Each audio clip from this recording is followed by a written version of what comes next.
The story of Elizabeth Barrington in the town of Port Charles starts during the story arc Naked Eyes. It's been a few months since Port Charles' first fight with vampires, and things are starting to go back to normal. Allison Barrington has herself a new beau, who was a vampire hunting angel who died but came back to life somehow, and now they're preparing to get married. Yes, this was a weird show. After picking up his ring, Rafe, the vampire hunting ex-angel, not paying attention, runs into a woman. He starts gushing about how happy he is with getting to marry the love of his life. He invites her to come over and meet her, just to find out that Allison isn't the happiest to meet the woman, because that woman just happens to be her estranged mother, Elizabeth. Allison describes Elizabeth as a stereotypical rich snob who never had time for her and only cared about superficial things, and allowed her servants to raise her. Questions why she'd come around because she had never had time for her before. Elizabeth informs her that her father had died mysteriously, and the two were no longer a couple when it happened. They had been separated a while, and she was only in town for the will reading. She tries to make nice with Allison until Allison finds out that Elizabeth had attempted to erase her from the will, which backfires when it's revealed that Allison's father had already eliminated Elizabeth from it completely, and willed all his money to be split between Allison and a sister she didn't know existed. Allison offers her now broke mother some of the inheritance in good faith if she attempts to help her find her estranged sister. During this time, a lonely Elizabeth falls for an elusive rock musician named Stephen Clay, who has an uncanny resemblance to Caleb Morley, the vampire that previously ran rampant in Port Charles. After a plane crash involving the three, Elizabeth changed her ways and vows to be the mother that Allison never had, which includes breaking up with Stephen. Stephen doesn't take too kindly to this news and seduces and bites Elizabeth, turning her and making her forget that whole breaking up thing. This is the moment that also confirms to the viewing audience that Stephen is in fact Caleb Morley. Stephen introduces Elizabeth to a special water that keeps the vampire side at bay, which is how he is allowed to live a normal life, but Elizabeth doesn't really take to it and avoids drinking it. This isn't good, as apparently in Port Charles lore, a female suffering from vampirism wants sex all the time, so she pretty much can't keep her hands off of Stephen. This wouldn't be an issue if he was actually into her, but we later learn the relationship's purpose is to make his obsession in the town Livy jealous. As Stephen spends more and more time trying to get Livy to pay attention, a horny Elizabeth is left dealing with her hormones and emotions without knowing what's going on. One day, Stephen comes back just in time as Elizabeth was seducing Dr. Ian, who asked to examine her as she looked weak. Unknowing to him, she was weak due to hunger and was moments away from feeding on his baby in public. Stephen decides that she needs to feed and tells her to let go. She fangs out and feeds on him. I know what it feels like. I can control it. I don't let anything impair my judgment the way I used to. Tell me why I feel like that. Tell me, Elizabeth. Tell me what you're feeling. I feel this endless hunger. What are you hungry for?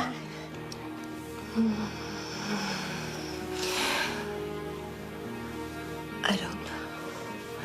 Oh, I think you do. You can smell it. You can almost taste it. Go ahead. That's it. Go ahead. Take what you need. You don't have to fight it anymore.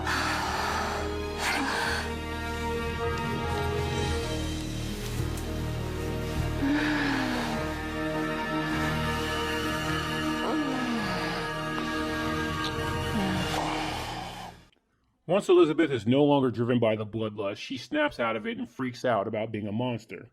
That's when Stephen comes clean about the water and tells her if she drinks it, she will have no issues. Unfortunately for Stephen, again, this isn't really a thing she's about, and once she realizes that being a vampire comes with powers, super horny hormonal vampire Elizabeth is here to stay, and is the cause of the vampire plague that would eventually take over Port Charles in the months to come. Her first mindset, now that she believes being a vampire is a superpower, is that she now needs to turn her daughter Allison so that they can be together forever. This, of course, doesn't happen, as in Port Charles vampire lore, a vampire can't bite anyone with the same blood, so she tries, but it just doesn't take. I've wasted so much time without you. But now we can be together forever. Forever.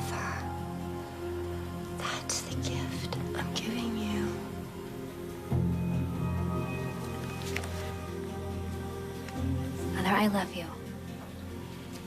I just want to make sure that you're not sick, okay?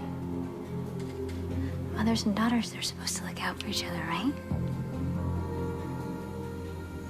Yeah. Yeah, it's come to okay. Okay? The next instant comes after Allison and Rafe's wedding. When the wedding is called off due to DNA issues, Stephen asks Elizabeth to marry him as the wedding is already set up. When Stephen takes off during their honeymoon after having guilt regarding his long-lost love of Olivia, Elizabeth calls Dr. Ian to come over and examine her. Again, this was just a setup, and when he gets too close, she bites him, turning him into a vampire as well. What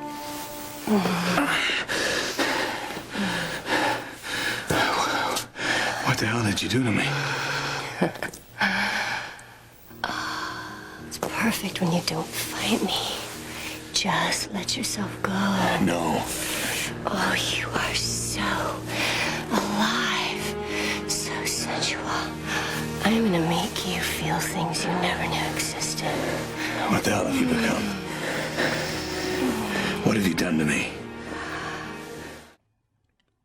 From there, Allison and Elizabeth head to the island of Capri, still in search of answers on who Allison's sibling is.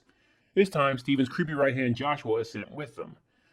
Joshua has a creepy molester-like obsession with Allison and plans on having his way with her one way or another. He eventually drugs Elizabeth, and when he goes to get all rapey on Allie, Elizabeth comes to the rescue, fangs blaring, and takes him out. Oh, you have that to look forward to. You know, I've turned prettier heads than yours. Don't think for a second, Joshua, that you're gonna get away with that. No. But I'll have my way with you, and then I'll kill you. Wham, bam, oops, she's dead. And your slayer isn't even here to save you. No, but he did give me a message that he wanted me to give to you. No! Get away from me!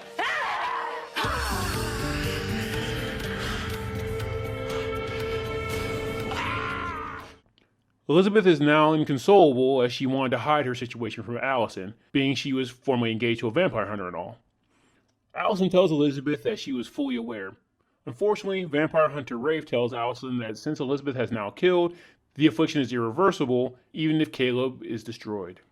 This is short-lived, as a now vampire Joshua comes back to life and confronts Elizabeth in Port Charles. And in Port Charles lore, someone turning isn't the same as being killed, so her vampirism can be reversed. Elizabeth also, during this point, learns that if a vampire sleeps with a vampire slayer, it holds their vampire side at bay.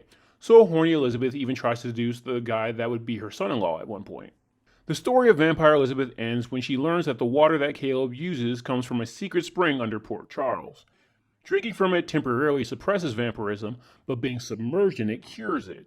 She finds it, takes a dip, and no more Vampire Elizabeth. She spends the rest of her time in Port Charles trying to be a mother to Allison, while both become the targets of the now vampire Joshua, who wants to turn them and make them his vampire family. Spoiler alert, he doesn't succeed. The role of Elizabeth Barrington was played by actress Rebecca Staab, who's no stranger to the role of a vampire, as she played the role of Daphne Collins in the 1991 show Dark Shadows The Revival, a series that we will get to in another video. Thanks for watching.